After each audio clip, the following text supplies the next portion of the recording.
Hello, I'm Dango Rose. Welcome to the Mountaineer Podcast, where everybody's listening. The Mountaineer brings you the latest news of the Peak to Peak region, in print, online, through our podcast, social media, and special publications.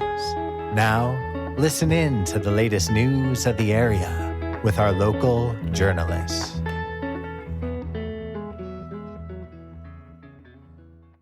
If you haven't noticed, or if you've been trapped inside watching college basketball for the past 7 days, like some of us, it's been hot outside. Really hot.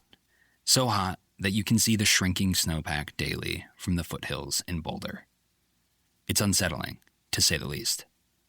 But there are somewhat cooler temperatures on the horizon. We might even get a little bit of snow at the end of this week. That's Colorado weather for you. Welcome to the Mountaineer Podcast. I'm Tyler Hickman. We've got some dense news stories for you this week. So we're going to focus on that, the news. No feature segment, just everything you need to keep you informed. Before we dive in, here's a word from our sponsor, Eldora Mountain. Skip the epic traffic on I-70 and head to Eldora for good vibes all season long.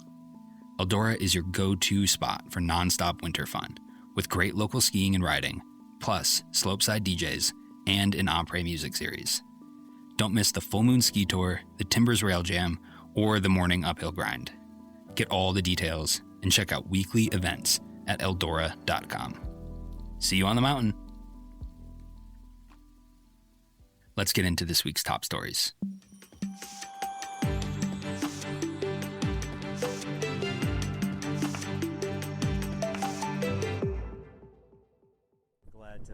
Start cleanup and then work towards, reconstruction. Nederland Mayor Billy Gilpin says his community is ready to move on. I have to just look at this every day and think about it. It's pretty traumatizing for the folks, especially the tenants and the business owners who were displaced. Business owners are ready to move on too. John Thompson, owner of Mountain Mayor. Last week, Nederland Mayor Billy Gilpin delivered an update on the long-delayed cleanup process for the debris of the Caribou Village shopping center destroyed by a fire in October last year.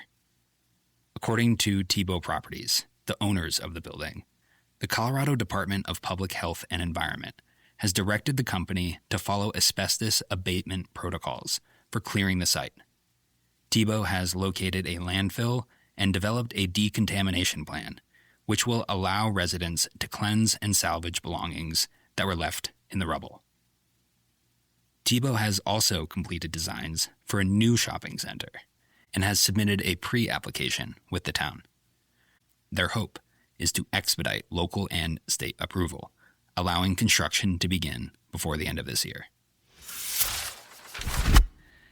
Gilpin County saw a 35% increase in calls for service from 2024 to 2025, along with a 223% increase in domestic violence bookings, the sheriff's office revealed in its annual report.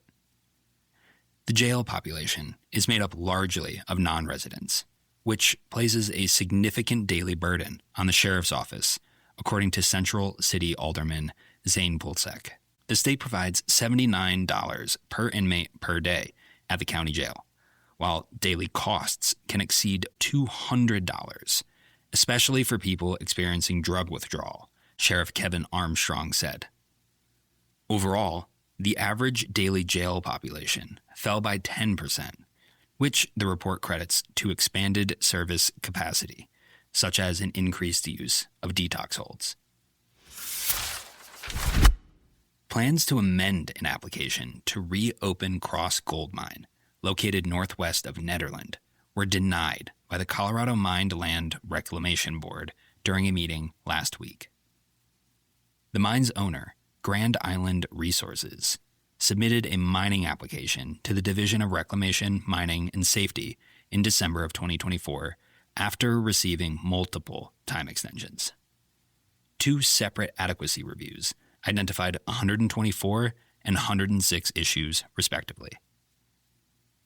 In response to these issues, GIR drastically reduced the proposed mining acreage from 206 acres to just 84, and slashed the initial duration of operations from 50 years to 5.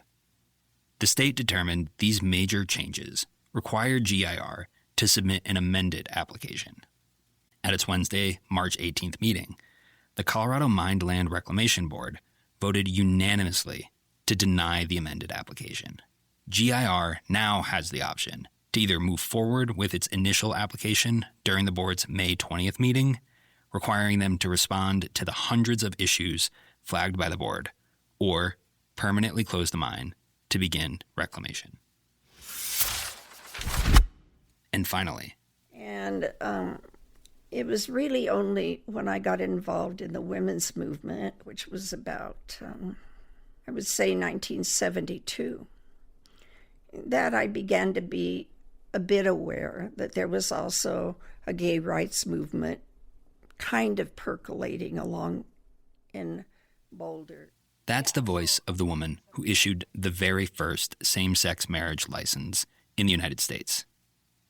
In 1975, Boulder County Clerk Clela Rorex signed a marriage license for 2 men, setting the stage for a decades-long civil rights movement to legalize same-sex marriage in this country. For Women's History Month, reporter Mindy Leary retells Rorex's story in this week's paper, from the moment she signed the license to the media firestorm that ensued afterwards. Her profile is part of a series Mindy has been writing all month, covering the lives of some of Boulder and Gilpin County's most influential women of the past 2 centuries. You can read about Mary Rippon, the first female professor in Colorado, and Ida Cruz McFarland, who revived the Central City Opera in the early 20th century, on our website. That's all for this week's news. You can read the full stories in this week's paper or online at the mtnear.com. One last note. Be on the lookout for the 3rd edition of Caribou Current next week. This one is packed with concerts and events to get you hyped for this summer. Pick it up, put the shows on your calendar, and get ready for some truly fantastic live shows. You won't want to miss it. This is the Mountaineer Podcast. I'm Tyler Hickman. Thanks for listening. We'll see you next time.